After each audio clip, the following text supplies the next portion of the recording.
StayCast, o podcast do mercado imobiliário. Fala, mercado imobiliário, mais um StayCast. Hoje eu tô com uma pessoa aqui que é a segunda vez aqui no programa. Um cara que quando ele veio aqui, eu acho que não lembro qual que foi o episódio, tô deixando um mistério aqui, ó, quem tá aqui comigo. Foi um episódio com bastante polêmica, provocação, tirando a galera da zona de conforto. Eu sempre falei assim, ó, vou falar quem tá aqui, é o Lucas Marques. O Lucas Marques pra mim é um cara que, quando você ouve ele, dá um input pra você poder querer crescer e avançar. É um cara que quando ele libera as palavras assim, é palavra de transformação mesmo. Eu tenho certeza, corretor, que você tem que tomar nota de tudo que ele vai falar aqui hoje, porque ele vai te levar pro próximo nível. Então, quem que tá comigo aqui? Lucas Marques. Seja bem-vindo, meu irmãozão. Tamo junto. Muito bom, Obrigado, hein? Mais uma vez. Mais Muito uma bom. vez, né? Quem que é Lucas Marques? Ele é corretor de imóveis, fundador da Verus Boutique Imobiliário e da Loren Educação, é isso mesmo? Isso aí. Reconhecido por transformar o modo como corretores lidam com a venda, captação e atendimento, ele defende um modelo de negócio baseado em exclusividade, gestão personalizada e excelência na experiência do cliente. Lucas compartilha seu conhecimento em podcast, curso, treinamento, voltado para corretor de alta performance. Então eu quero fazer a primeira pergunta aqui. Lucas, o que significa na prática ser uma imobiliária boutique? Cara, isso aí é muito bom. Vocês não sabem, mas o chat GPT fez a minha descrição inteira. Não, impressionante isso aí, cara. Impressionante, né, Lucas? Muito bom, velho. Cara, imobiliária boutique foi legal. Eu trabalhei no formato tradicional, grande, imobiliária grande, durante um bom tempo. E eu acho que a qualidade de entrega cai muito nesse formato. E eu sempre imaginei quando... Antes de montar a minha imobiliária, eu tive uma equipe, enquanto as pessoas falavam em equipe de 30, 40 pessoas, 20 e poucas pessoas, eu sempre falei, não, vou ter 10, vou ter 12. Então, até como gerente ainda, eu já tinha essa pegada, né, que eu via que tinha mais qualidade. E aí, quando eu fui montar a Verus, eu já sabia que seriam poucas pessoas, mas a gente fez uma imersão em Nova York, com o pessoal do Sérgio. Foi muito legal porque lá em Nova York existem grandes imobiliárias, obviamente, mas eu vi o mercado micronichado. Então, imobiliárias boutique com poucas pessoas extremamente especializadas em pequenas regiões. Sim. E aí eu vi um formato muito sexy, muito charmoso, muito diferente, né? E eu sou um cara que gosta muito da qualidade das coisas. Então, mesmo ainda quebrado, eu gostava da roupa boa, do negócio bem feito, da boa entrega, da boa experiência, da boa comida, né? Então, isso aí me pegou muito. Eu acho que o formato boutique ele traz isso, né? Então ele na essência é mais restrito, são Sim. poucas pessoas, um cuidado maior. Ô Lucas, e eu consigo enxergar assim, de longe, lógico, né? Eu não consigo ver sua operação como todo, mas eu vejo que você é um cara de família também, assim. Você expressa isso até no ambiente, né? Que você gera, né? Lá na imobiliária, cara, nós temos uma brincadeira que quando a pessoa vai entrar, e eu falo para todo mundo, deixando claro, nós não somos uma família. Mas Isso não, aqui é um business, isso aqui é um negócio, eu respeito o seu espaço, você respeita o meu.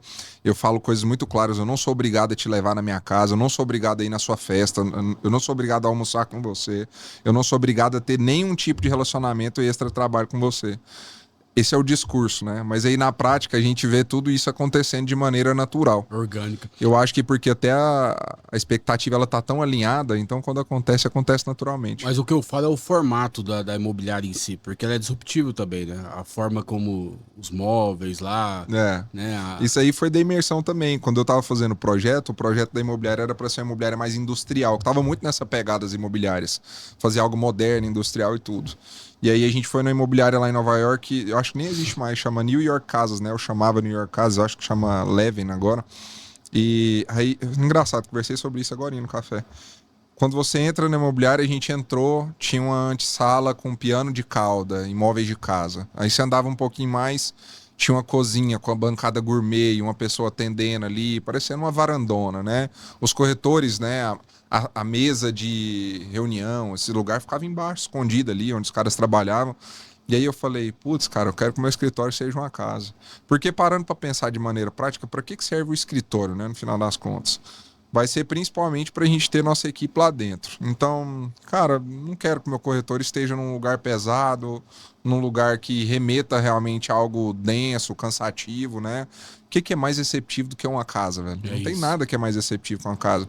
Tem o ditado, né? Viajar é bom, mas voltar para casa é bom demais, né? Então, o nosso escritório ele é uma casa. E se mostrou muito assertivo até no nosso modelo de negócio, onde dentro do processo o cliente ele visita muito o escritório, né? O nosso escritório. Então esse cliente vai para lá, ele fica 2 horas, 3 horas com a gente, né? Num ambiente bem gostoso.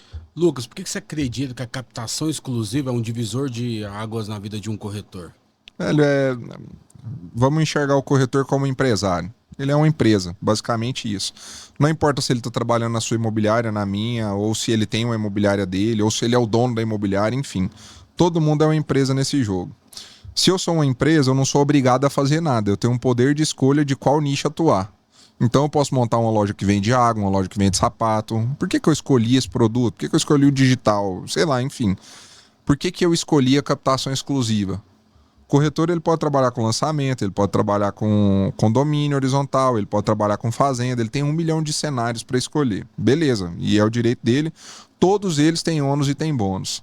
A minha análise por esse caminho ela foi uma análise estritamente profissional. Eu comecei a olhar todas as dores que o mercado imobiliário tem. Então, mercado imobiliário, baixa barreira de entrada, não tem gente picareta? Tem cara picareta, tem cliente picareta, tem informalidade, documento errado. Eu comecei a ver todos esses negócios e eu fui vendo que a exclusividade me protege, velho, de quase todos eles. Falei, cara, se eu tenho uma captação exclusiva, eu tô blindado do corretor que quer me atravessar. Eu tô blindado do negócio importantíssimo que é, por exemplo, investir meu tempo, minha energia e meu dinheiro num negócio que não vai dar retorno. Eu tô blindado da informalidade, eu tô blindado do documento errado. Então, como modelo de negócio, eu acho um modelo de negócio muito interessante pela proteção que ele traz, pela qualidade que ele entrega, pela alta margem de lucro que ele começa a entregar. Eu, como dono, tenho uma margem de lucro muito maior do que amigos meus que são donos de grandes imobiliárias. Então, eu achei um modelo de negócio que ele me protege muito, ele me dá alta margem de lucro, ele traz muita qualidade, ele me posiciona muito bem. E como olhar estratégico hoje de mercado, cara, tá todo mundo olhando para quem? Pro cliente comprador, cara, olhando pro lançamento, que é mais fácil, porque é direto, não tem parceria e tudo mais, beleza. Só que tem muitas dores também. Tem coisa que beira a insanidade. Como que o corretor pode construir autoridade para conseguir captações exclusivas? Cara, não adianta falar que vai ser fácil no começo, porque você começa sem resultado, você não tem histórico prévio e tudo mais. Você viu que, eu vou abrir só um parênteses, que você viu que ele tá falando sobre o método. Qual que é o método lá? Que você... O método UNA? O método UNA aqui, ó. Tá entregando tudo a mentoria aqui. É o discurso. Então, o cara no começo, ele vai ter que ter muito trabalho braçal. Então, velho, quando é que você constrói autoridade? Em cima de resultado, ou seja, você não começa com autoridade. Eu acho que, inclusive, essa é uma pergunta que eu recebo muito do iniciante. Lucas, como é que eu me torno uma referência? Como é que eu me torno autoridade? Eu falo, cara, desculpa, você tá preocupando com a coisa errada na hora errada. Você tem que preocupar agora em fazer o básico. Você tem que preocupar agora em ligar. Então, sua preocupação tem que ser, como é que eu prospecto? Como é que eu começo a fazer o meu primeiro negócio? Não é ser autoridade no começo. É começar a trabalhar, é fazer o básico. A autoridade está ligada com o conhecimento e com a propriedade aqui que ele fala, né? Autoridade é resultado, cara. Resultado então, também, assim, né? relevância é conectada a resultado. Mas tem cara que às vezes não tem resultado, mas ele consegue transmitir autoridade também. Mas é muito pose, difícil também, né, cara? Isso é uma muito pose. raro, né, cara? Assim, eu não vejo resultado real dessas pessoas, Não tem né? como, né, Lucas? Eu não vejo, sinceramente. O que o imóvel precisa para ser realmente vendável no mercado atual, cara? Só duas coisas. A gente tá passando, inclusive, por um momento de mercado mais complexo, né? Com a taxa mais alta, então tá mais desafiador, tem menos dinheiro em jogo, menos dinheiro no mercado. O modelo de negócio mudou muito recentemente, né? Então, são muitos negócios parcelados em 10, 12 vezes, tem muita permuta sendo envolvida e tudo mais. Mas, na essência, um imóvel ele só não é vendido se ele tá com o valor errado, se ele tá sendo mal trabalhado. Aí o que a gente tem no Brasil? Uma bomba de imóveis mal trabalhados com o valor errado. Então, valor errado não tem segredo. Se está fora de preço, não vende. E aí, o que é fora de preço, Lucas? O imóvel ele tem que respeitar tudo, momento de mercado, as particularidades dele, concorrência. Isso é a precificação do imóvel. As singularidades que ele tem. A gente está próximo da Avenida Paulista aqui, a gente teve uma Matarazzo sendo vendida a 80, 90 mil reais o metro, num lugar que se vendia a 9. Então, foi vendido, é o valor dele, né? Valor agregado, né? Na minha opinião, 90% do negócio hoje do imóvel é se ele está com o valor correto ou não, para ele ser vendável. E o segundo é trabalhar do jeito certo. Então, o Felt é muito meu amigo lá em Alphaville. O jeito que ele trabalha é muito conectado com a região dele. Eu acho que se ele aplicar a mesma estratégia em outra região, talvez não vai funcionar. Eu brinco com ele, né? Falei, cara, se você fizer esse trabalho lá em Alphaville, galera não gosta, em Goiânia, a galera não gosta de ser exposta. A galera não gosta que a casa dele fique todo mundo vendo. Aqui funciona demais. Então, respeitar, trabalhar do jeito correto e o valor correto. Quais os maiores erros que os corretores cometem na hora da captação de um imóvel? Putz, tem muita coisa, irmão, errado. O primeiro deles é pegar qualquer imóvel, né? Sem exclusividade, pra mim, já é um baita erro. É perder tempo, né, Lucas? Pra mim é perda de tempo, né, cara? Eu dou um exemplo lá quando eu faço a imersão, você tem esse produto aqui, que é essa taça aqui, ela é sua, ela é um produto seu, é uma garantia que se vender vai ter um caixa para você. E esse outro produto, ele tá no mercado inteiro e qualquer um pode vender, inclusive você. Onde é que você vai investir seu tempo, sua energia e seu dinheiro? Aí quando eu faço a pergunta, não, aqui, ué, é claro, esse aqui. Então por que você continua pegando imóvel que não tem exclusividade? Sim. Então para mim já é o primeiro erro, é esse aí. Segundo erro, cara, não educar o cliente pro que é vender um imóvel. Todos os problemas, alinhamento de expectativas, dificuldades que tem de vender o imóvel, os riscos que ele vai ter. Então, essa falta de alinhamento de trabalho educacional, muito sério. Outro erro é não ajudar o cliente com a sugestão comercial de valor. E corretor não coloca preço em imóvel, o corretor dá sugestão. O dono define o valor do imóvel dele, ele pode pedir lá quanto ele quiser, pode pedir 1 milhão, 10 milhões, é dele o imóvel. Eu peço no meu celular o quanto eu quiser. Vai vender ou não vai? Aí não sei. Quem vai dizer para nós é o mercado. O que o corretor tem que fazer? Ele tem que trazer uma sugestão comercial que seja assertiva de acordo com o que o mercado está trabalhando. E eu vejo muitos corretores pegar... Cara, tem muita captação porca, né? O corretor vai lá, bate na porta, pega as fotos do dono pelo WhatsApp, nunca viu o cara na vida dele. Quanto que você quer na sua mão? Ah, 1 milhão? Beleza, vou pôr comissão. Cara, mas é 1 milhão mesmo o valor de... Ele nem faz isso, né? Não formalizar é um erro... Tem 1 milhão de erros, cara, na hora de captar um imóvel aí. Como você enxerga, assim, a precificação inteligente de um imóvel, assim, quando vai precificar? A precificação do imóvel, acho que ela tem que contemplar, cara, informações que são individuais do imóvel. O que é informação individual do imóvel, né? Inclusive do dono, né? A necessidade pessoal do dono. Qualquer pendência, qualquer problema daquele imóvel específico. Então, existe uma averbação que vai atrapalhar na venda? Existe um divórcio acontecendo? Existe algum documento que tem que ser regularizado? Alguma dívida? Tudo isso afeta na questão comercial do imóvel. Porque talvez o cara que vai querer comprar esse imóvel, ele vai ser um investidor para pagar mais barato, para aproveitar da situação. Segunda coisa que tem que ser analisada, informações técnicas. Então, é o piso, a planta é boa, não é reforma se já teve, são as bancadas. Isso é básico, né? Informações técnicas. Momento de mercado.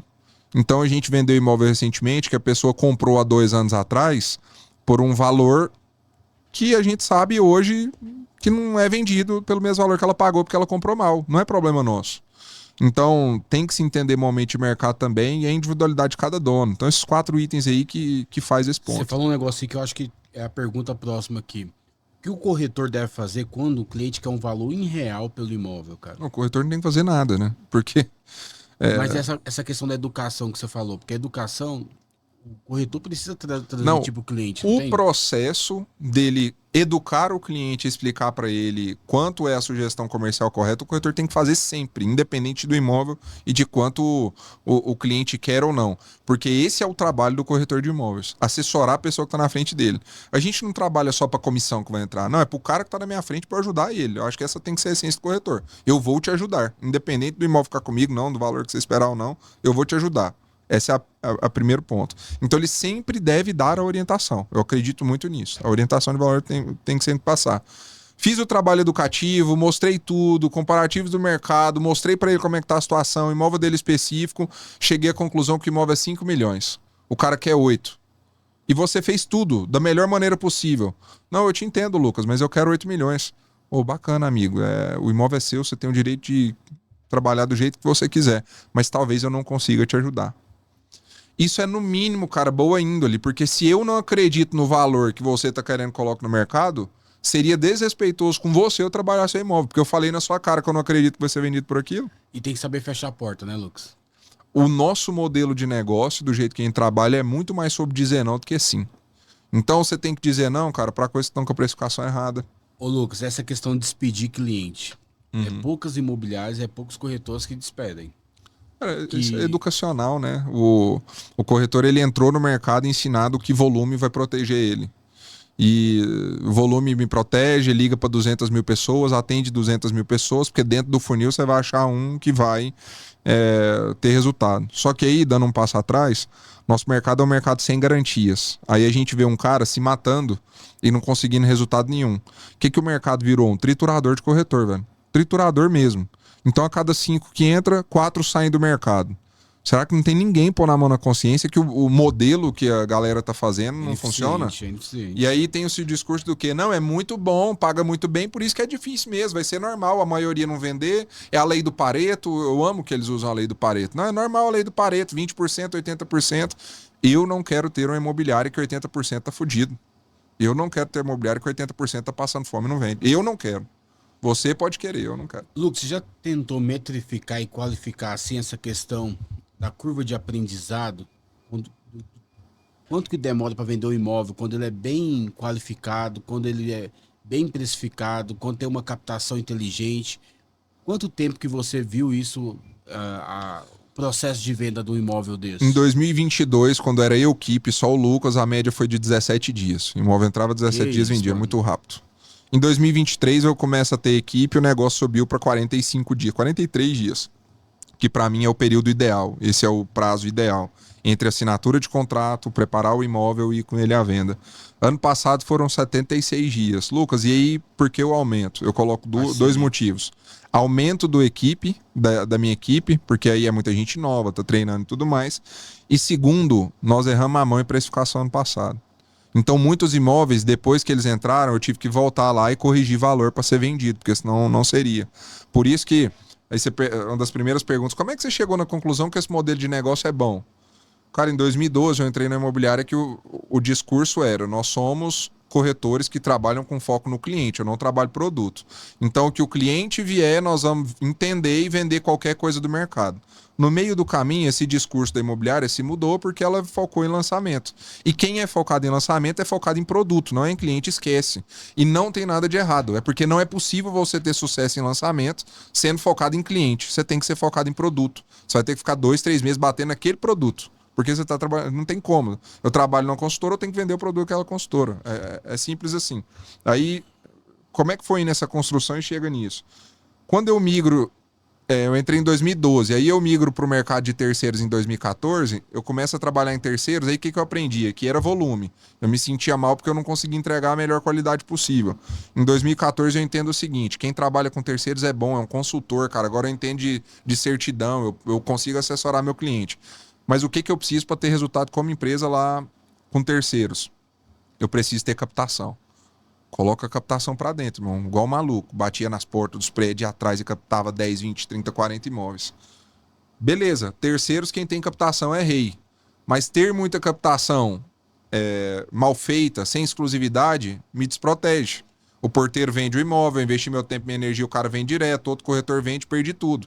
Aí eu cheguei a outra conclusão, lá em 2015. Tem que trabalhar com exclusividade. Então, beleza, quem tem captação é rei, mas quem tem captação exclusiva é o dono do jogo. Aí, ano passado, 2024, eu aprendi, porque a gente nunca para de aprender. Não adianta você ter o imóvel captado exclusivo. Ele tem que estar captado exclusivo com o valor correto, senão ele não vende. Então, a precificação, cara, é 80% do acerto do negócio. Por quê? Tem uma pesquisa, acho que até do Grupo Cúpula, 84% dos imóveis hoje estão fora de valor, velho. Eles são vendidos 20%, 30% abaixo do valor de anúncio. Que isso. Então, não faz sentido.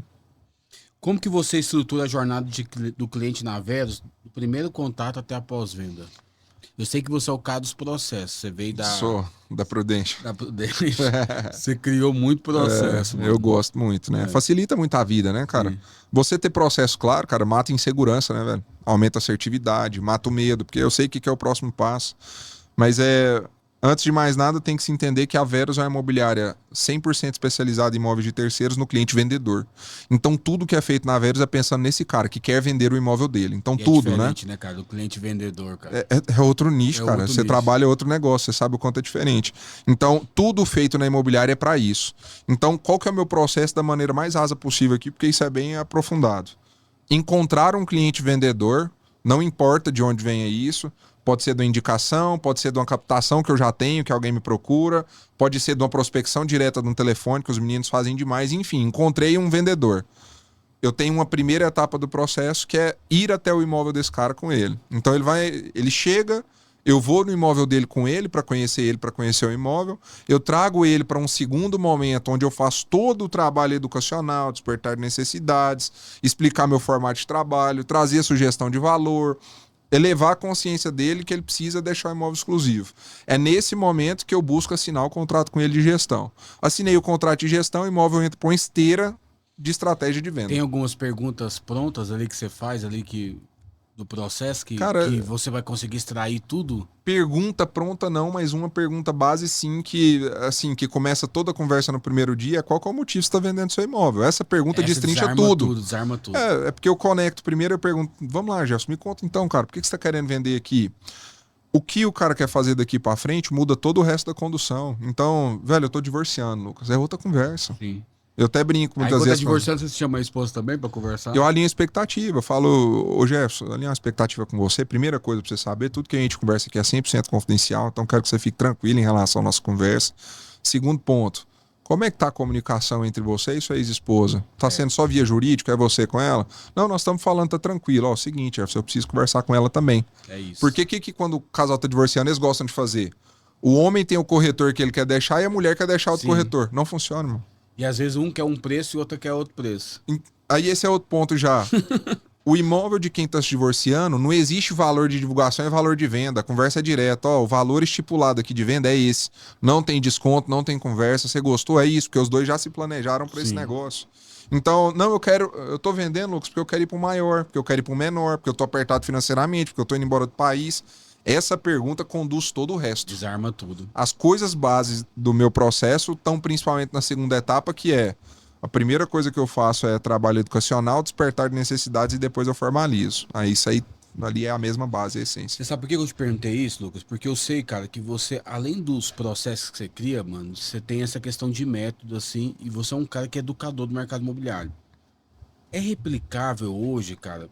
Porque a gente vê o mercado hoje, cada um com o seu método, mas às vezes tem pessoas que não conseguem ensinar e que a pessoa venha viver aquilo, que venha ter resultado com aquilo. Eu sei que no seu caso é diferente, você já vi várias pessoas que já fizeram mentoria com você e falaram pra mim que é muito bom, né? Mas, e você falou uma coisa aí, cara, que eu fiquei pensando assim: você foi, de ano em ano, você foi vendo as experiências, e quando você foi aumentando o time, foi diminuindo um pouco. O que você acredita? Que a liderança, que você fala uma coisa que eu gosto muito, que eu aplico também, que é liderança assistida. Você acha que quando tem mais time, a liderança assistida, ela deixa ficar quem? Nesse caso não foi esse o problema, não, porque minha equipe é muito enxuta, cara. Respondendo essa última pergunta primeiro, por que tem um aumento? Porque no primeiro ano era eu, equipe. Uma coisa é o processo. E processo só é processo quando ele é copiável e colável. Então passei pela Prudente, igual você citou. É o mesmo processo há 150 anos. Todo mundo fazendo a mesma coisa em todos os lugares do mundo, não é só do Brasil. E funciona. Ou seja, isso é um processo, é um método mesmo. Porque ele é copia e cola. Só que a galera começou a ir pra internet e inventar método alguma coisa, né? Método AUE. Aí não tem método, é só conversa fiada, né? Não tem, porque método é passo a passo. Ó, o primeiro passo é fazer isso, no segundo esse. Aí vai acontecer isso, você tem que fazer isso. Isso é passo a passo. Quando não tem passo a passo, copiável e colável, não é processo, não é método. É só ensino, é só conversa ao léu. E tá tudo bem, é ensino também, no final das contas. Por que no meu caso, no caso, aumentou até o ano passado? O mesmo cara, um carro de Fórmula 1, o Schumacher tem o mesmo carro que o Rubinho Barrichello. Quem que andava mais? Schumacher. Mas o carro é igual, ué. Porque existem talentos da pessoa que tá dirigindo. Existem investimentos pessoais da pessoa que tá dirigindo. Nossa, analogia boa, hein, mano? Então, eu pilotando o meu método, o meu passo a passo, com as minhas qualidades naturais, com a experiência de vida que eu tenho, com tudo que eu já investi na minha cabeça, com os meus resultados prévios, obviamente eu vou ter mais resultado que os meus meninos, com os meus corretores. Sim, sim. Agora, beleza, saiu de 17 para ano passado foram 70 dias, né? O ideal para mim é 45. O período médio de venda do imóvel no Brasil hoje são 16 meses. Na minha imobiliária são 70 dias. Então eu tô bem pra cacete. Aí, Lucas, funciona com outros? Funcionou com o Lucas, beleza, ótimo depoimento. Eu sou uma prova viva, então, porque eu tenho resultado. Eu tenho corretores que mudaram de vida fazendo, então, outra prova viva é um terceiro. Eles não têm ainda o mesmo resultado que o Lucas, porque isso é uma construção de longo prazo. Mas eles têm resultado que transformaram a vida. Aí melhor do que isso agora. Eu já passei da casa de 3 mil alunos, eu devo ter aí pelo menos 500, 600 depoimentos de pessoas que mandam. Apliquei, tive tal resultado, Muita prova então, social, né, Lucas? Então é escalável, né? Ô, Lucas, o que é mais importante hoje? Tráfego ou relacionamento? Eu não gosto de falar que um ou outro. Eu gosto de pontuar que é só fonte de prospecção isso aí. Qual que é a que mais encaixa para você? Eu prefiro relacionamento. Eu acho mais barato, eu acho mais prazeroso, eu acho que traz retorno e eu vou dar a minha visão. Isso é um negócio chamado evolução dos meios. Então, a galera lá atrás comprava através de ligação. A galera lá atrás comprava porque mandava carta de vendas no correio. Aí surgiu o e-mail, aí o telefone, e aí vem a rede social e vem o tráfego. Toda fonte de prospecção, quando ela é nova, ela tem alto grau de assertividade e ela é barata. Com o passar do tempo, ela diminui, a assertividade fica mais cara. Na minha opinião, hoje o tráfego, ele é tão trabalhoso quanto uma fonte de prospecção braçal. Ele traz o mesmo retorno de uma maneira mais cara. Então eu tenho que parar de fazer tráfego de jeito nenhum. Você tem que ter todas as fontes funcionando ao mesmo tempo. E construir desde o dia 1 indicações, que para mim é a melhor fonte de prospecção possível. Qual foi o momento mais decisivo, assim, que te levou a empreender no mercado imobiliário, mano? Cara, esse negócio de virada de chave, eu tenho um pé atrás com isso. Eu gosto da construção das coisas. Quando eu entrei no mercado imobiliário, eu sabia que eu ia ter equipe. Eu sabia que eu ia ter minha imobiliária, eu sabia que eu ia ter minha... Eu sabia. Já enxergou o futuro. Já total. Inclusive, eu falo que isso não é pra todo mundo. Eu entrei já sabendo disso. Eu também. De onde é que veio a decisão? Aí sempre acontecem fatos, sempre acontecem construções. Quando eu finalizo meu contrato com a Prudential, eu já estava definido a voltar para o mercado imobiliário. Aí eu voltei para o mercado imobiliário através da imobiliária de um amigo meu, de uma pessoa muito querida, que me formou, inclusive, foi meu gestor. E quando eu vou entrar lá, eu inclusive pontuo com ele que eu estava num cenário de vida agora que era para outro momento. Tem possibilidade aqui de ser sócio? Tem, tudo mais. Aconteceram uma série de coisas pessoais com ele que impediram que isso acontecesse, inclusive. E aí lá naquele momento eu senti, velho, tá na hora de eu ir montar a minha marca, montar meu jeito, né? Porque eu tenho um perfil de liderança nato, cara. Então, desde o início eu sabia. Eu queria ter gente, eu queria ensinar, eu gosto de ensinar. Então, desde o início. Como que você vê um empresário, um dono de imobiliária, para ter engajamento na equipe e ter retenção hoje? Para essas pessoas não saírem da imobiliária. O que o cara tem que aplicar para... Vamos falar o que não retém, porque todo mundo acha que retém e não retém. Comissão alta não retém corretor. Eu acredito nisso também. Estrutura bonita não retém corretor. AUE, festa, pinga, não retém corretor. Marketing, foto, vídeo, lead não retém corretor. Nada dessas porra retém corretor. Isso aqui é só um conjunto de acordos que a imobiliária tem que ter com o corretor que vai entrar. Eu tenho convicção hoje que o que retém um corretor dentro da imobiliária é uma figura forte de liderança. Se o cara tá sentindo que perto de você, ele tá aprendendo todos os dias, ele vai querer continuar perto de você. Porque eu tenho corretores que poderiam ser autônomos já. Eu tenho convicção que eu tenho corretores que poderiam ser autônomos. E eu ponho eles para falar, eu ponho eles para dar treinamento e as pessoas perguntam, por que você não sai? Não, porque eu tô aprendendo. Porque eu não paro de aprender com a pessoa que eu tô aqui. Você acha que uma visão de plano de carreira ou gerando alguma coisa para esse cara que ele pode fazer parte, algum momento de partnership? Aí vamos falar de coisa técnica. Corretor tem 3 caminhos na vida dele. Ele pode ser um corretor de carreira, ele pode ser um gestor e ele pode ser um empreendedor. São os 3 caminhos da vida do corretor de imóveis. O que é o corretor de carreira, Gerson? Tem corretor, irmão, igual uma amiga minha chamada Ivone, ela não quer liderar ninguém, ela não quer ter equipe, ela não quer montar a imobiliária marca, ela vê muita dor de cabeça. Ela quer fazer as vendas dela, ela quer cuidar da carteira dela e fazer bons negócios e empreender em outras coisas, construir e tudo mais. O corretor de carreira vive assim 30, 40, 50 anos. Ele só aumenta o ticket. Hoje eu assinei um contrato de um cliente meu, que ele é cliente meu desde 2018. Foi leve demais, cara. 10 dias de atendimento. Ele sentou comigo, me falou, eu falei, não fala com mais ninguém não, deixa que eu resolvo. Agradecer, todo mundo feliz, coraçãozinho no grupo. Aí o Matheus, que me ajudou no negócio, ele falou assim, desse cliente igual o seu aí, você pode me passar 10 que eu te ajudo em todos. Isso é uma construção, isso é um corretor de carreira. Qual que é o problema do corretor de carreira e por que ele sai da imobiliária? Ele começa a ver que ele não precisa de diretor, gerente, de nada. Ele fala assim, cara, eu não preciso de mais nada disso aí, eu consigo me virar sozinho. Muitas vezes ele tem uma visão arrogante dessa maneira, mas muitas vezes a visão dele é real, que ele começa a ver o quê? Irmão, eu tô deixando aqui 40%, 50% da minha comissão no lugar, parte dela tá indo pra uma pessoa que não me ajuda em nada. Nesse último lugar que eu trabalhei, por exemplo, eu fechei um negócio que gerou pro gestor mais de 120 mil reais de comissão. Por um gerente. Só pro gerente. Ele ficou sabendo da venda no dia de assinar o contrato. Que isso. Porque toda condução... Aí fica indignado, né, um pouco. Aí eu não fiquei indignado. Porque você é um cara que você sabia, né, Lucas? Porque foi um acordo. Porque, beleza, é um acordo. Mas tem gente que fica. Mas isso põe o corretor para refletir. Porque aí eu ficava vendo assim, como que o Zé Ruela, que tá começando hoje, que demanda muito mais do gestor da imobiliária, ele recebe o mesmo proporcional que eu. Então o corretor de carreira, como é que eu retenho ele na minha imobiliária? Ele tem que ter um plano financeiro de avanço. Porque ele começa a depender menos de você, ele começa a ter menos custo seu. Paga mais pra esse cara mesmo, distribui mais comissão pra esse cara, ele merece. Véio. Ele entrega muito retorno. E aí ele vai entender, financeiramente tem que pegar esse cara nesse sentido. É um dos pontos. Outra coisa, faz sentido para um cara bom continuar na imobiliária. Porque todos os custos que a imobiliária tá bancando para ele vai ter que ter lá fora sozinho. A imobiliária consegue fornecer. E eu gosto de falar que 2 é sempre melhor do que 1. Se você é um líder bom, cara, um gestor bom, que tem acesso, é respeitado, tem relacionamento, é bom para ele, a imagem dele tá conectada à sua, por mais que ele seja bom e independente. Então tem vantagens para ele e para você. Sim. Só que ele não quer gerir ninguém, deixa esse cara livre e é isso. O gestor, se eu sou uma imobiliária que eu não tenho plano de expansão para ter novas equipes, cara, eu não vou reter o cara que é gestor. Tem um amigo meu de Goiânia que ele tem uma imobiliária que ele não quer crescer. Ele rompeu uma sociedade, inclusive, porque um queria expandir e ele não. E não tem nada de errado. Só que o que eu falei para ele? Esquece a persona corretor que quer ser gestor. Esse cara não vai continuar trabalhando com você, ele vai sair. O seu perfil de corretor é outro. E o cara que quer ser sócio? Você tem que ter possibilidade. Quer empreender? Você tem que mostrar para esse cara que dentro da sua marca ele tem uma possibilidade de empreender lá dentro e virar seu sócio em algum momento. Lucas, eu vou te falar que eu fiz um plano de carreira aqui para a empresa. Uhum. E eu deixei claro, tudo alinhado, e tá no playbook o cara ler, chegar e ver a construção de riqueza. Se o cara constrói aquilo ali, ele vai chegar. Exato, cara. Tem 3 anos pro cara chegar na construção de riqueza. Porque muito bom. E isso é muito bom, cara. O importante é ter isso claro. É. O cara ter mapeado, saber que ele...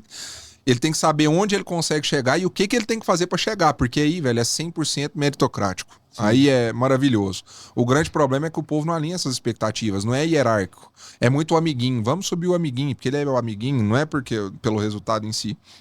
Então esse é um problema e tem que estar muito bem alinhado. Lucas, tem uma parte do programa aqui, eu sei que você já é de casa, você já conhece, é a parte corriqueira aqui do programa, que eu sempre faço, eu dedico essa parte para os corretores que estão nos ouvindo aí. Eu queria te perguntar, cara, o que é um bom corretor pra você, cara? Na sua visão. Cara, bate pronto aí nessas respostas agora. O bom corretor pra mim, ele é o cara que consegue resolver o problema da melhor maneira possível. Bom gestor. Um bom gestor é o que consegue elevar o potencial dos liderados dele. Bom diretor de vendas. Um bom diretor, velho, ele consegue elevar todo mundo abaixo dos níveis dele pra níveis maiores. E um bom proprietário de imobiliária. Um bom proprietário, meu irmão. Esse aí tá escasso de achar, né? Que a gente tá na nossa zona de convergência. Eu ouvi o Efraim da Cirela ontem falar um negócio muito interessante sobre a empresa nível 4, que é a empresa que ela trabalha no sonho das pessoas, né? Então eu acho que um grande dono de imobiliário hoje, ele é um líder que ele movimenta o ecossistema e a região dele. Então ele movimenta aquele lugar, tudo que se relaciona a líder, gestor, gerente, diretor, enfim, ou dono, cara.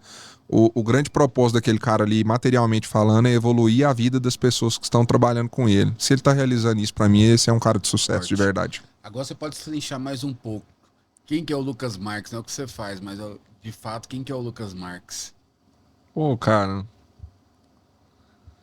Eu sinto que eu tô me conhecendo, velho. Minha vida mudou demais de 2020 pra cá, Jefferson. Então, assim, eu era o cara hiper metódico, eu era a meta, eu era o cara do terno, eu era o cara do trabalho. E tudo mudou demais, velho. Com o nascimento dos meus filhos, tudo mudou demais no meu casamento, tudo mudou demais quando eu descobri minha causa de ter nascido. Então, assim, eu fui palestrar em Rondônia, em Porto Velho, e antes de subir no palco do teatro, cara, eu fui orar e eu emocionei muito ali, cara, porque eu ouvi nitidamente como se tivesse uma pessoa do lado do meu ouvido falando assim, ó. Você veio pra esse mundo exatamente pra esse tipo de momento aqui. Aí ele falava assim... Do fio de cabelo que tá na sua cabeça até o dedinho do seu pé e vinha destrinchando, sabe?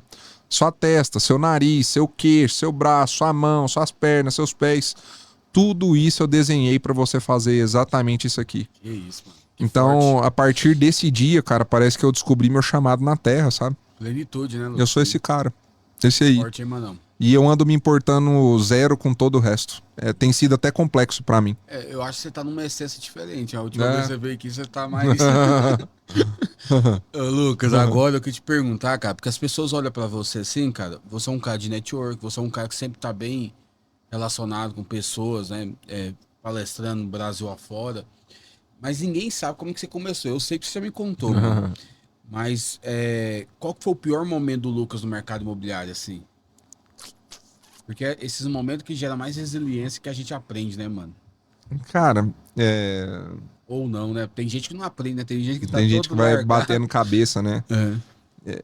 Como eu tenho um olhar muito legal pra dificuldade, eu tenho um olhar que é tipo assim, tudo isso que eu tô passando é pra transformar num Lucas melhor. Eu tenho uma certa dificuldade de falar, nossa, isso aqui foi muito difícil pra Uma mim. coisa que te marcou, Esse assim, dia foi você muito lembra? difícil pra mim. E que você fala assim... Eu acho que daquela história que você contou pra mim lá da moto lá, eu lembro mais ou menos assim, que parece que bateu, não sei o quê. Teve um acidente, não teve? Ah, esse foi no dia que eu ganhei a moto e o carro, né? Esse dia foi memorável, né, velho? Porque nós tinha um sorteio à noite, nós batemos o carro, bebemos, né, o foi dia isso mesmo, inteiro. Primeira coisa assim, nós bebemos o dia inteiro, né? Não só bebemos, usamos várias coisas. E aí batemos um carro, deu PT, eu tava sem cinto, grande chance de ter um acidente grave. Cortei o queixo, fui pro sorteio. Nesse dia eu ganhei a moto, ganhei o carro. Foi o primeiro dia que eu tive minha esposa. Foi um dia memorável, foi um dia de transformação. Mas eu tenho vários desses dias, cara.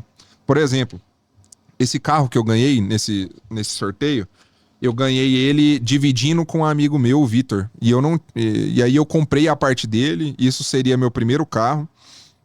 Eu não tinha dinheiro para pagar a parte dele. E eu financiei essa metade no nome de outro amigo meu. E aí, um dia, cara, depois de muito BO, de muito problema, que tendência alcoólatra absurda e tudo mais, separei da minha namorada, que é minha atual esposa, fui buscar um amigo meu pra gente beber uma cerveja, segunda-feira à noite. Parei na porta da casa dele pra buscar ele, cara, um cara assaltou, né, e levou a arma na minha cabeça. Aí pensa que roubaram o meu carro, que era meu primeiro carro, que tinha metade dele financiado no nome de um amigo meu e sem seguro. Tá doido. E tinha atrasado ainda as parcelas, porque eu não tinha dinheiro pra pagar. E aí, nesse dia, cara, eu fui pra delegacia de furtos e roubos, eu sentei no meio-fio e eu falei assim, ô Deus, eu entendi seu recado já comigo. Eu entendi o que o senhor quer comigo. Devolve meu carro, pelo amor de Deus, porque eu não sei o que eu vou fazer. Como que eu vou pagar, cara? Não tem nem como pagar. E aí o delegado da delegacia de furtos e roubos falou, cara, esquece seu carro, porque é um Gol, é muito fácil de desmancha, deve estar no desmanche agora, eu preciso ser muito sincero com você. Aí acharam o carro, sabe, 2 horas depois intacto, né? Então foi um sinal claro que a minha conversa com Deus funcionou. Mas aí o que o pessoal não sabe? Que uma semana antes, eu tinha ido pela primeira vez na Igreja Batista, que foi a que me batizou depois, e o pastor me chamou, né? Não te conheço, não sei quem você é, mas Deus tá mostrando aqui que você tá fazendo algo que não tá agradando nem a ele, nem a sua namorada aí, né? E a Lara chorando nesse dia e tudo mais. Não tá agradando e tudo mais. E eu não sei se você vai virar um usuário de droga com esse negócio. Eu só tô vendo que você vai ficar muito famoso. Eu tô vendo que você vai ficar muito famoso, mas que você vai ser dependente químico. E Deus tá te chamando pra sair desse lugar agora, né? E o que era esse lugar, cara? Eu tava começando uma dupla sertaneja. Olha isso. E uma dupla sertaneja que com 2 meses tinha empresário, clipe gravado, programa de TV, então isso, super ascendendo, assim, super rápido. E aí eu não conhecia o pastor, eu falei assim, não vou fazer isso não vou desistir de nada não. Eu achei até que o povo que tinha falado pra ele, né, o cara nem me conhecia. E ele falou, não, tudo bem. Aí ele me ensinou, porque eu não sabia na época, ele falou assim, na vida, meu filho, tem pessoa, todo mundo é chamado, né, pra seguir a Cristo, mas nem todo mundo é escolhido, poucos são os escolhidos. Ele falou, você é um escolhido, você não é chamado, você é escolhido para isso aqui. Os escolhidos, eles vêm no amor ou na dor, você vai poder escolher se você vem no amor ou na dor, né? Então você tá escolhendo vir pela dor. E aí, uma semana depois aconteceu o negócio, eu entendi na cara, né? Eu forte, falei, hein, mano? foi na dor, né? Forte. Mas graças a Deus, voltamos, né? Nesse Ô, sentido. Lucas, você sabe que essas coisas que a gente fala, assim, a gente não tem noção do que reverbera na vida das pessoas. Porque Sei. tem muita gente que passa dificuldade e às vezes a pessoa tá passando e ela pensa que já acabou a vida dela. Não acaba, né, cara? A dificuldade é pra todo mundo e todo mundo consegue romper, né? Você acredita, cara, que todo corretor pode virar uma referência no local? Como que pode acontecer isso, cara? O cara se destacar. Porque, mano, vamos ser bem sinceros, cara. Goiânia, cara, é uma cidade de 1.900.000 habitantes, quase 2 milhões, né? E você vê, cara, que você numa cidade de Goiânia, você se torna referência no Brasil, no mercado imobiliário. Eu acredito muito nisso, sabe, Lucas? De Deus pegar, igual você falou aí, cara, de propósito. Às vezes as pessoas não têm noção, eu tô em tal cidade, isso, aquilo. Mas o cara pode se tornar referência, o cara pode crescer, não pode, cara? Eu gosto de falar assim que nem todo mundo pode, né? Ele tem que deixar de ser todo mundo, né?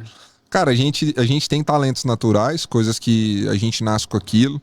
Eu acho que seria muito bom se todos os pais começassem a ver os talentos naturais dos seus filhos desde cedo para potencializar aquilo. Então hoje eu vejo nitidamente o talento natural que a minha filha tem para comunicação, cara, é impressionante. É um negócio que eu sei que eu vou investir. Eu invisto a minha filha nisso também, no que ela é boa. Então é isso. Aí adianta eu pegar ela e levar para outro canto. Então o Matheus já tem outros talentos, cara, que é de conexão. O Matheus é impressionante. Ele conecta com as pessoas, ele ri, ele é charmoso para elas. Então ele é um cara. A Alice é mais fechada, apesar de ser uma ótima comunicadora. Então, eu acredito que todo mundo tem seus talentos naturais, tem suas limitações naturais também. E se esses talentos naturais forem potencializados, esse cara, ele pode chegar onde for possível, né? Pra ele Mas eu não gosto de florear muitas coisas. Pô, todo mundo pode ser referência? Não, nem todo mundo vai ser referência, cara. Tem que querer de deixar ser todo mundo, tem que se entregar. Pô, por exemplo, né? Essa semana ela tem sido muito marcante, assim, pra mim. Porque eu tenho o sentimento que nós, efetivamente, rompemos uma bolha de referência, nacional mesmo. Porque agora já não é mais a massa falando comigo. Eu tô com grandes grupos falando comigo. Eu tô com grandes referências falando comigo e vindo atrás de mim para falar comigo e dar parabéns e tudo mais. Tem coisas acontecendo, né? E tá todo mundo acompanhando isso, né? E tá todo mundo vendo. Mas o que as pessoas não estão acompanhando? Que no mês de maio eu fiquei longe dos meus filhos quase 20 dias. E que é muito dolorido para mim. Que assim... É muito dolorido, eu não sei como metrificar. Eu sei que nem 1% das pessoas teria coragem de fazer a logística que eu faço, os investimentos que eu faço, comprar os acessos que eu compro. Hoje eu tive uma reunião no Zoom com um aluno meu, que ele está querendo comprar a minha mentoria individual, e ele falou, Lucas, é inquestionável e tudo, fica sempre aquele receio de tirar o dinheiro do bolso. Eu falei, é isso mesmo, e sempre vai ter. Igual eu estou agora para comprar um negócio de 200 mil e eu tô com receio, eu tô com o pé atrás. E todo mundo vai ter.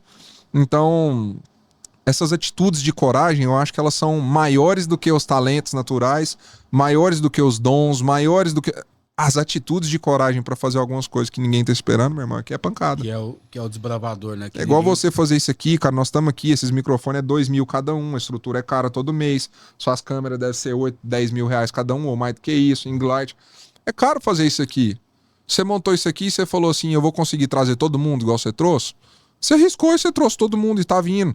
Montar a plataforma do Único Corretor aí, ó, gente. Do Único Corretor, tá? Plataforma aí de ensino. Fiquem de olho. É caro fazer essa porra. Coragem, vamos lá fazer. Montar uma igreja, cara. Coragem, vamos investir na igreja.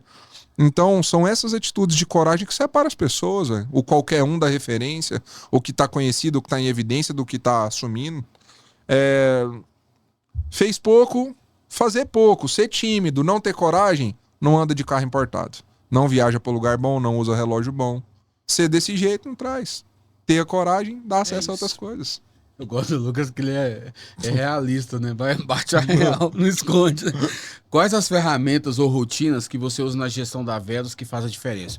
Você acredita que tem que ter rotina, tem que ter coisas corriqueiras todo dia? Total, cara. Tem que ter, por exemplo, 90% da agenda do corretor para mim tem que estar direcionada para prospecção. 90%. É a única coisa que ele controla. Para começar, ele não controla a venda, não controla se vai dar certo, vai dar errado, assinar o contrato. Nós estamos aqui, ó, uma briga na negociação no contrato e não muda a vírgula. Você não espera que vai mudar a vírgula, que o outro vai aceitar ou não. Prospectar, só depende de você. O Matheus, ele faz lá 100 ligações por dia. Ele não controla quantas pessoas atendem ele. Ele controla quantas ligações ele diz que faz. Então, isso aí é totalmente controlável. Esse Matheus é seu pupilo, É né, meu mano? pupilo, cara. Eu vejo o olhar que você olha pra ele, tipo, esse olhar de... É porque ele parece muito comigo, né, cara? Então tem assim esse carinho. E aí mais do que isso, né? Porque senão fica um puxa-saquismo, né? Porque eu tenho outros corretores. A Bia, né, que foi minha primeira corretora, né? E eu tenho o mesmo olhar de carinho com ela e de admiração até pela situação dela pessoal, que ela teve que vencer algumas coisas e gosto de todos eles, a proximidade. Mas é porque o Matheus, cara, ele faz coisas que os outros não fazem, velho. Ele faz coisas... E tem uns resultados que ninguém tem, né? Aí ele se entrega, ele me lembra muito eu, quando eu tinha a idade dele. Porque ele faz coisas que eu fazia naquela época que todo mundo encarava de maneira assim, isso é desnecessário. Sim. Ele investe para aprendizado, ele se desloca, ele gasta a energia dele, ele quer estar perto para aprender. E, velho, eu sou 100% meritocrático. 1000% meritocrático. Então eu sempre vou dar honra a quem tá entregando. Ótimo. Né?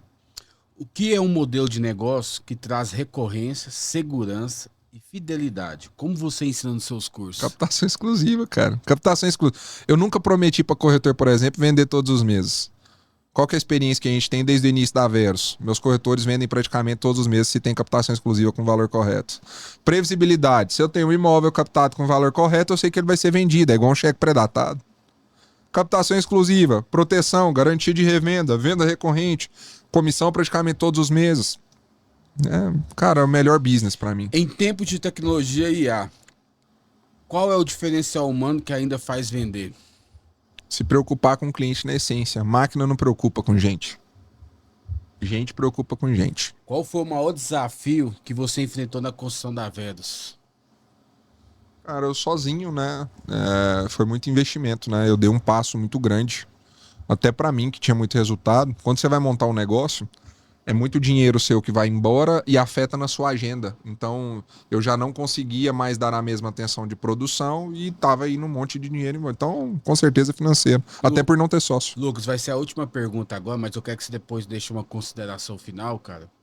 Quero te agradecer pelo seu tempo. Você vir aqui, mano. Obrigado. Tenho certeza que esse podcast vai dar o que falar. A galera gosta. Mas eu quero te perguntar aqui, se você tivesse que dar um único conselho para um corretor que quer crescer nos próximos 12 meses, 2025 a 2026, aí no semestre de 2026, qual seria, cara? Aprende a captar imóvel exclusivo. De verdade, cara, pode parecer algo que eu tô puxando a sardinha. Aprende a fazer isso, cara. O mercado está olhando para isso. O cara que mais tem resultado em lançamentos do Brasil, que é o Marcelo Araújo, que é o meu mentor, ele trabalha com exclusividade, ele não trabalha com lançamento. Tem que trazer esse cara aqui, mano. Eu falo direto com ele. Você mandou mensagem pra ele? Mandei. Esse cara é um fenômeno, ele é gigantesco. O que ele faz? Ele capta lançamentos exclusivos e trabalha eles. Esse é o resultado dele, captando imóveis exclusivos. Os corretores que mais fazem grana trabalham com revenda com imóveis de gestão. Pode falar o que for, mas a nível nacional. Eu sei que o lançamento ali você dá um tiro, acerta umas unidades, é um bom negócio também, não é mau negócio. Mas quando eu olho pra benefício, é isso, cara. Aí, cara, vamos lá, para ter resultado nos próximos 12 meses. Esquece a gestão exclusiva, esquece tudo. Não pensa nos próximos 12 meses, não, cara. Como é que eu faço para ser um corretor relevante nos próximos 10 anos, 20 anos? Falei lá na igreja, na palestra, do olhar para o longo prazo. Corretor, cara, ele pode passar dificuldades durante 10 anos. No 11º ele começa a produzir, se estabilizar e ter uma carteira, acabou. A vida dele está feita. Feita. É isso. Então tem que olhar para 10 anos, 20 anos. Nós podemos trabalhar até 100 anos. É longo prazo, né, Lucas? Total, ué. É para sempre, cara. Lucas, obrigado aí, manão. E eu queria que você deixasse as últimas considerações que queimam no seu coração, a mensagem que você tá vivendo esses dias aí. Fique à vontade aí. Mas antes eu quero te pedir, segue a gente aqui, cara. Compartilha esse vídeo para quem precisa ouvir isso. Manda para gestor de imobiliário, quem que é proprietário que você conhece, manda para o seu gestor, manda só para quem trabalha com imóvel de terceiro, porque o Lucas entregou tudo aqui. Ele entregou coisa aqui da mentoria dele, que eu tenho certeza que ele falou coisa aqui de processo. Foi ou não foi, Lucas? Foi aprofundado, cara. Foi Aprofundado. Cara, você tá falando para falar o que tá queimando no coração, o que tá queimando no meu coração é para avisar vocês para parar de teimar com Deus. Deus chamou para fazer um negócio, vai lá e faz, cara. Tá com medo, tá difícil, você não vê a régua, você não vê a possibilidade, você não vê de onde tirar recurso. Deus chamou, ele traz o recurso. Forte. Deus chamou todos nós para uma causa específica, entenda a sua causa, aplica ela, ainda que a conta não tá fechando, ainda que tá pesada, ainda que tá desgastante. Se a causa é dele, vai lá e segue a causa. E uma das piores coisas que eu fiz, cara, na minha vida, pra mim, foi me afastar do chamado dele, me afastar de quando ele me chamou. Hoje, ou ontem, eu estava almoçando e foi hoje, eu refleti no almoço antes do Patrick chegar lá. Se eu pudesse pedir uma coisa hoje para que eu tivesse de volta, é aquele sentimento de quando eu tinha acabado de começar a me relacionar com Cristo. Sabe aquele? Você é cristão? Primeiro amor. Aquele mesmo, sabe? Fervoroso, cara. Que você quer estar perto o tempo inteiro, que você esquece todo o resto. É isso. Hoje eu falei pra minha esposa, cara, nós esquecemos, né, de doar, né? Você lembra quando eu fazia doação sem parar o tempo inteiro? Minha vida era fazer doação. Falei, eu perdi o sentimento desse primeiro amor. Se eu pudesse pedir uma coisa hoje em dia, seria isso. Mas você tá nisso, mano. Eu senti Né? isso hoje aqui. Que bom. Tô todo arrepiado. Você tá numa contemplação, você tá numa essência forte, sabe, Lucas? Bom. Deus tá respondendo essa oração. Igual respondeu lá no dia lá, você tava na furta do seu ovo, na hora. Deus tá respondendo. E vai ser rápido. Que Eu tenho bom. certeza que é outro Lucas, cara. Que Né? vai vir aí e que vai... Como você já era um agente de transformação, cara, na vida de muitas pessoas, vai ser muito mais agora. Amém. A mensagem é mais carregada agora, né? É mais pesado, bem mais pesado, cara. E é isso, é nosso trabalho, né? O seu também. Sim. Se vira aí. Tamo junto. Galera, um beijão. Tenho certeza que você emocionou agora aí. Manda esse vídeo, tá? Obrigado, Lucão. Um beijão. Tamo junto. Rumo ao topo. Tamo junto. Valeu demais. Beijão. Tchau, tchau.